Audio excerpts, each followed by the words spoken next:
శ్రోతలకు నమస్కారం. ఇవాళ మన కథ అలజడి. రచన ఇంద్రగంటి నరసింహమూర్తి గారు. గలం జయశ్రీ. ఇక కథలోకి వెళితే, బంగాళాఖాతంలో తుఫాను. 24 గంటలుగా ఎడతెగని వాన. సాయంత్రం 4 గంటలకే చీకట్లు పరుచుకుంటున్నాయి. చినుకంటే పరమ చిరాకు నాకు. బట్టలారవు, పనులన్నీ ఆగిపోతాయి. వర్షం పడుతుంటే జీవితం స్తంభించినట్టుంటుంది. ఆయనకేం మగమహారాజు. దర్జాగా సింహద్వారం దగ్గర పడక్కుర్చీలో కూర్చొని చిద్విలాసంగా కుంభవృష్టిగా కురుస్తున్న వానని చూస్తూ తన్మయత్వం చెందుతున్నారు. వర్షం మనోల్లాస హర్షం శ్రీవారికి. వర్షానికి నగరం నలిగిపోతోంది. రోడ్లన్నీ జలమయం. మీకేం టంచగ్గా పింఛన్ వస్తోంది. రోజుకూలి చేసుకుని బతికే బడుగుజీవుల ఇబ్బందులు మీకర్థం కావు అన్నాను. వానకి పల్లె పులకిస్తుంది. వర్షం లేకపోతే కరువు కాటకాలతో మనుషులు అల్లాడిపోతారు. సకాలంలో వర్షాలు పడితే సస్యశ్యామల భారతం. భూమి బీటలు వారితే మనిషి బ్రతుకు దుర్భరం. మాటకు మాటగా ఇది ఆయన వాదన. వంటింట్లోకి వెళ్లి శనగపిండి డబ్బా తీశాను. ఉల్లి పకోడీలు వేద్దామని. శ్రీవారిని చూస్తుంటే నాకు అసూయ. లెక్చరర్ గారు పదవీ విరమణ చేసి 2 ఏళ్లయింది. ఇంటి పనుల్లో ఎప్పుడూ సాయం చేయరు. పుస్తకాలు చదువుకుంటూ టీవీ చూస్తూ రోజులు దొర్లించేస్తారు. 2 మగపిల్లలు ఇంజనీర్లు. బెంగళూరులో ఒకడు, చెన్నైలో ఒకడు ఉద్యోగాలు. కోడళ్ళు ఉద్యోగులే. ఆర్థిక సమస్యలేం లేవు. పిల్లలు వచ్చి తమతో ఉండమన్నా కాలు చెయ్యి ఆడినంతకాలం ఎవరిమీద ఆధారపడకుండా బ్రతికేయాలన్నది మా అభిమతం. మనసులో ఆలోచనలు ముసురుతున్నా అలవాటు పడిన చేయి పనిచేసుకుపోతోంది. వంటింట్లోంచి నోరూరించే వాసనలొస్తున్నాయి. ఏం చేస్తున్నావు? వచ్చేశారు శ్రీవారు. మీకిష్టమనే పకోడీలు చేస్తున్నాను. భర్త ఇష్టాయిష్టాలు గమనించి నడుచుకోవడమేగా ధర్మపత్ని కర్తవ్యం అంటూ పకోడీల ప్లేట్ అందించాను. నీ పతిభక్తికి మెచ్చాను. ఏదైనా వరం కోరుకో అంటూ ప్లేట్ అందుకున్నారు. పనిమనిషి ఎగ్గొట్టింది. కాస్త గిన్నెలు కడిగేసి బట్టలుతికి పెట్టండి చాలు. నవ్వుతూ చురక వేశాను. పకోడీలు కరకల్లాడుతున్నాయి. అలా వర్షం కురుస్తుంటే ఇలా పకోడీలో నములుతూ ఓహో, ఆ అనుభూతి వర్ణనాతీతం అంటూ చల్లగా జారుకున్నారు. వంటింట్లో పని పూర్తి చేసి మరో ప్లేట్ పకోడీలు తీసుకొని హాల్లోకి వచ్చాను. శ్రీవారికి ఎదురుగా మరో కుర్చీలో కూర్చున్నాను. పనిమనిషి ఎందుకు రాలేదు? గొడిగేసుకు రావచ్చుగా? శ్రీవారి ప్రశ్న. పాపం, వాళ్ళింట్లోకి నీళ్ళొచ్చేశాయట. ఫోన్ చేసింది. వాళ్ళుంటున్నది పల్లపు ప్రాంతం. వీళ్లను చూస్తే జాలేస్తుంది. వర్షాలకు ఇల్లు మునిగిపోతే సామాన్లు పాడై నష్టపోతారు. ముసలి ముతక రోగాల పాలవుతారు. రాజకీయ నాయకులు హామీలివ్వడమే గాని వీళ్ల సమస్యలు తీర్చే మార్గం ఆలోచించరు. ఉన్నవాళ్లు ఈ లేనివారికి సాయం చేయాలి. ప్రతిదానికి ప్రభుత్వాన్ని నిందించలేం. భవంతుల్లో ఉన్నవాళ్లు పెద్ద మనసుతో వరదలప్పుడు ఇల్లు మునిగిపోయిన వారికి ఆశ్రయం కల్పించాలి. తిండి బట్ట అందించాలి. మానవత్వం ఉండాలి. మనిషిగా పుట్టినందుకు తోటి మనిషికి సాయం చేయకపోతే ఎందుకీ పాడుజన్మ? లెక్చరర్ గారు లెక్చర్ ఇచ్చారు. పెద్ద శబ్దంతో ఉరిమింది. ఒళ్ళు జల్తరించింది. గేటు తీసిన చప్పుడైంది. ఇంత వానలో ఎవరా అనుకుంటూ ఆతృతగా ఇద్దరం వీధిగుమ్మం దగ్గరికి వెళ్ళాం. 2 వ్యక్తులు లోపలికి వచ్చి పోర్టికోలో నిల్చున్నారు. పూర్తిగా తడిసి ఉన్నారు. అతను నల్లగా కొంచెం బలంగా ఉన్నాడు. జుట్టు నెరిసి ఉంది. 50 ఏళ్లుండొచ్చు. ఆమె సన్నగా పీలగా ఉంది. అతని భార్య కాబోలు. చలికి వణుకుతున్నారు. ఎవరు? ఏం కావాలి? గట్టిగా అరిచాను. ఈ వీధి చివరి పాకలో ఉంటాం బాబయ్య. నేను మార్కెట్లో మూటలు మోస్తాను. మా పాకలో మోకాల్లోతు నీళ్ళొచ్చేశాయి. రోడ్డంతా నీలే. పాకలో నిలబడలేక బయటపడ్డాం. మా ఆడదానికి 2 రోజులుగా జ్వరం. ఒళ్ళు కాలిపోతోంది. ఇక్కడి దాకా వచ్చాక అడుగు ముందుకు వేయలేకపోతుంటే ఇలా లోపలికి తీసుకొచ్చా. వాన తగ్గేదాకా ఇక్కడ కూర్చుంటాం సామి అన్నాడతను. ఆమె కూలబడిపోయింది. మా పోర్టికోలో జ్వరం ముదిరి ఆమె చనిపోయిందంటే అనే ఊహే నాకు భయంకరంగా తోచింది. వాళ్ళనక్కడ కూర్చోనివ్వకూడదనిపించింది. నా ఆలోచనలు శ్రీవారు పసిగట్టినట్టున్నారు. చూడు బాబు, మీలాంటి వారికి ప్రభుత్వం ఏ బడిలోనూ క్యాంపు నిర్వహిస్తుంది. నువ్వక్కడికి వెళ్ళు అన్నారు. వాళ్ళిద్దరూ కదల్లేదు. చెబుతుంది మీకు కాదా? మేమిల్లు కట్టుకున్నది మీలాంటి వారికి ఆశ్రయం కల్పించడానికి కాదు. వెంటనే వెళ్ళండి. ఇక్కడుండకూడదు. గొంతు పెంచారు శ్రీవారు. వర్షం తగ్గగానే వెళ్ళిపోతాం బాబయ్య, అంతదాకా కాస్త ఈ పంచన ఉండనివ్వండి.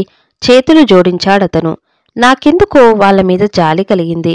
లోపలికి వెళ్ళి 20 రూపాయల నోటు తెచ్చి ప్రభుత్వాసుపత్రికి తీసుకెళ్ళు అంటూ ఇవ్వబోయాను. అతను డబ్బు తీసుకోలేదు. ఈ వర్షంలో ఎలా తీసుకెళ్ళం తల్లి, కనకరించమ్మా అన్నాడతను. ఇద్దరం కలిసి ఎంత గట్టిగా కేకలేసినా మొండిగటాలు కదల్లేదు. బయట రోడ్ల మీద నరసంచారం లేదు. అతను లోపలికి వచ్చి మమ్మల్ని బెదిరించి నా మెడలో నగలు లాక్కున్నా ఆదుకునే దిక్కులేదు. ఇన్ని ఇల్లు ఉన్న ఈ వీధిలో వీళ్ళకి మనిల్లే దొరికిందా అనుకుంటూ చేసేది లేక వీధి తలుపు గడియవేసి హాల్లోకి వచ్చాం. ఆయన టీవీ పెట్టారు. నేను కాఫీ కలుపుకొని వచ్చాను. అసలు తప్పంతా ప్రభుత్వానిది. ఇలాంటి వారి కోసం ప్రత్యేకంగా షెల్టర్లుండాలి అన్నారాయన కోపంగా. రాత్రి 8 అవుతోంది. చపాతీలు చేద్దామని వంటింట్లోకి వెళ్ళాను. పిండి సాయంత్రం కలిపి పెట్టాను. చపాతీలు వత్తడం పూర్తవుతూనే కరెంటు పోయింది. ఇన్వర్టర్ ఉంది గాని అన్ని గదులకి కనెక్షన్ లేదు. చపాతీలు కాలుస్తుంటే అమ్మో సుప్రియా అన్న శ్రీవారి కేక గట్టిగా వినపడింది. ఉలిక్కిపడ్డాను. పొయ్యి కట్టేసి గబగబా హాల్లోకి వచ్చాను. మళ్లీ అరుపు బాత్రూం నుండి. దాంట్లో ఇన్వర్టర్ కనెక్షన్ లేదు. బ్యాటరీ లైట్ తీసుకొని పరిగెత్తాను. తలుపు తోశాను. శ్రీవారు కిందపడి చీకట్లో తడుముకుంటున్నారు.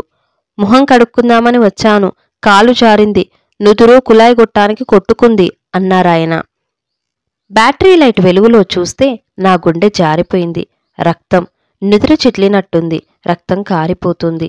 కాళ్ళు తడబడుతుండగా ఆయన్ను లేపడానికి ప్రయత్నించాను. స్థూలకాయం. నా వల్ల కాలేదు. నాకు కాళ్ళు చేతులు ఆడట్లేదు. ఏం చెయ్యాలి? ఒక్క క్షణం బయట కూర్చున్నతను గుర్తుకొచ్చాడు. పరిగెత్తుకుంటూ వెళ్ళి వీధి తలుపు తీసి అతన్ని పిలిచాను. అయ్యగారు బాత్రూంలో పడిపోయారు, లేవదీయగలవా అన్నాను. నా గొంతులో వణుకు. అతను లోపలికొచ్చి శ్రీవారిని 2 భుజాల కింద చేతులు వేసి లేపాడు. ఆయన బాధతో మూలిగారు. జాగ్రత్తగా నడిపించుకుంటూ వచ్చి మంచం మీద కూర్చోబెట్టాడు. శ్రీవారి కన్నీళ్లకి నా మనసు విలవిల్లాడింది. గుడ్డను నీటిలో తడిపి దెబ్బ తగిలిన చోట కప్పి గట్టిగా నొక్కాను. నేను బయట కూర్చుంటానమ్మా, ఏం అవసరం వచ్చినా పిలవండి అంటూ అతను బయటికి వెళ్ళాడు. పేరడిగితే సూరయ్య అని చెప్పాడు. డాక్టర్ గారికి ఫోన్ చేసి అంబులెన్స్ పంపమన్నాను. ఆయన మా కుటుంబానికి బాగా పరిచయమున్న వ్యక్తి. చూడమ్మా, బయట వాతావరణం బాగోలేదు. అంబులెన్స్ డ్రైవర్ రాలేదు. లెక్చరర్ గారిని ఆటోలోనూ టాక్సీలోనూ వెంటనే ఆసుపత్రికి తీసుకురండి. నేను ఇంటికి వెళ్ళిపోదాం అనుకుంటున్నాను. మీరు వచ్చేదాకా ఉంటాను. వెంటనే తీసుకురండి అన్నాడు డాక్టర్. బయటంతా చీకటి. ఆసుపత్రి మా ఇంటికి 2 కిలోమీటర్ల దూరం. ఆయన తీసుకెళ్లడం ఎలా? నా వల్ల అవుతుందా? ఊర్లోనే ఉంటున్న మా తమ్ముడికి ఫోన్ చేశాను. వాడిల్లు మా ఇంటికి 4 కిలోమీటర్ల దూరం. విషయం విన్నాడు. అయ్యో, బావగారికి దెబ్బలా? వెంటనే రావాలని ఉంది. బయట వాతావరణం చూశావుగా, ఎక్కడా కరెంట్ లేదు. చీకట్లో ఏది గొయ్యో ఏది రోటో తెలుసుకోలేని పరిస్థితి. మా ఇల్లు ఊరికి చివర కదా. ఈ సమయంలో ఇక్కడ ఆటోలు దొరకవు. తెల్లారగానే వస్తాను. ఈ రాత్రికి ఎలాగో చూసుకో అన్నాడు. వాడి మాటల్లో ఆందోళన గమనించాను. రావాలన్నా రాలేని పరిస్థితి అనుకుంటూ సూరయ్యను పిలిచాను. ఆటో పిలుచుకురమ్మన్నాను. వానలో పరిగెత్తుకుంటూ వెళ్ళాడు. 10 నిమిషాల్లో ఆటో తీసుకొచ్చాడు. పరిస్థితి వివరించాను. పర్వాలేదమ్మా, అయ్యగారికేం కాదు, భయపడకండి, నేను కూడా వస్తాను, పదండి, అయ్యగారిని ఆస్పత్రికి తీసుకెళ్దాం భరోసా ఇచ్చాడు. సూరయ్య అతని భార్య ఇంకా తడిబట్టల్లోనే ఉన్నారు. ఒక్క క్షణం ఆలోచించాను. పరిగెత్తుకుంటూ లోపలికి వెళ్ళి శ్రీవారి లుంగి బనియన్ తెచ్చి సూరయ్యకిచ్చి బట్టలు మార్చుకోమన్నాను. చీరా జాకెట్ తీసి ఆమెకిచ్చాను. ఇద్దరూ బట్టలు మార్చుకున్నారు. మా ఆడది ఇల్లు చూస్తూ ఉంటుందమ్మా, మనం ఆస్పత్రికి వెళ్ళొద్దాం అంటూ సూరయ్య ఆటో డ్రైవర్తో కలిసి శ్రీవారిని ఆటోలో చేర్చాడు. డాక్టర్ దెబ్బ తగిలిన చోట కుట్లు వేశాడు. కట్టాడు. పొట్ట దగ్గర కూడా దెబ్బ తగిలింది. అదృష్టం బాగుంది, ఫ్రాక్చర్ కాలేదు చెప్పాడు డాక్టర్. ఇంజెక్షన్ చేసి 2 రోజులకి మందులిచ్చాడు. ఎల్లుండి తీసుకురండి, కట్టు మార్చాలి, బాగా రక్తం పోయింది, పళ్ళరసాలు పాలు తాగించండి. రాత్రి నిద్ర పట్టడానికి ఇంజెక్షన్ చేశాను, మరేం ప్రమాదం లేదు అన్నాడు డాక్టర్. ఇంటికొచ్చాం. సూరయ్య ఆయన్ని జాగ్రత్తగా మంచం మీద పడుకోబెట్టాడు. వర్షం సన్నటి జల్లుగా మారింది. 2 చపాతీలు తిని శ్రీవారు విశ్రమించారు. సూరయ్యకి అతని భార్యకి పెట్టాను. నిన్న రాత్రి నుండి ఏమీ తినలేదమ్మా. వర్షం నీటికి పాకలో అన్నీ తడిసిపోయాయి.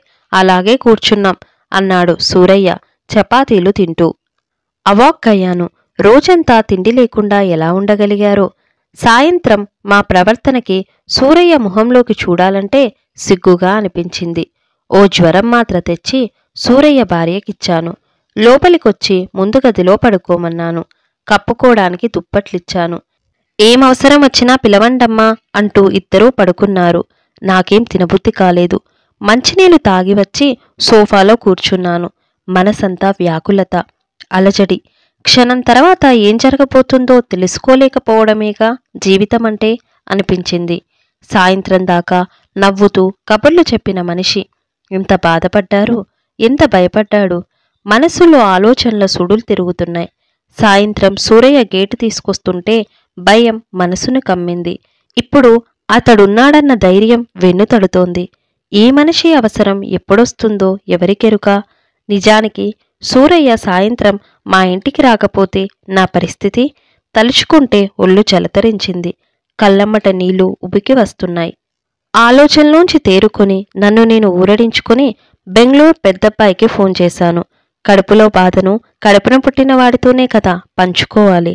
కలత చెందిన మనసుని కుదుటపరిచేది కన్నబిడ్డలే మరి. దేవుడు ఆ సూరయ్య రూపంలో వచ్చి ఆదుకున్నాడు. అతని పాక బాగు చేయించుకోవడానికి, వాళ్ళింట్లో పాడైన సామాను కొనుక్కోవడానికి ఎంత డబ్బు అవసరమైతే అంతా ఇవ్వండి. వాళ్లకు ఇంకేమైనా సాయం కావాలన్నా చేద్దాం. అతని భార్యని డాక్టర్కి చూపించి కావలసిన మందులు కొనివ్వండి. 2 రోజుల్లో నేనొస్తాను. మీరిద్దరూ ఓ నెల్లాళ్ళు బెంగళూరు వచ్చి మా దగ్గర ఉందూరుగాని ధైర్యం చెప్పాడు అబ్బాయి. వాడి పెద్ద మనసుని మనసులోనే అభినందించాను. సమయానికి సూరయ్యను పంపించి శ్రీవారిని కాపాడిన ఆ భగవంతుని పటం ముందు ప్రణమిల్లాను. ఇంతటితో జయశ్రీ వినిపించిన ఇంద్రగంటి నరసింహమూర్తి గారి కథ అలజడి సమాప్తం. ఈ వీడియో మీకు నచ్చినట్లయితే లైక్ చేయండి, షేర్ చేయండి, కమెంట్ చేయండి. ఛానల్ని సబ్స్క్రైబ్ చేసి నన్ను ఎంకరేజ్ చేయండి. Thank you.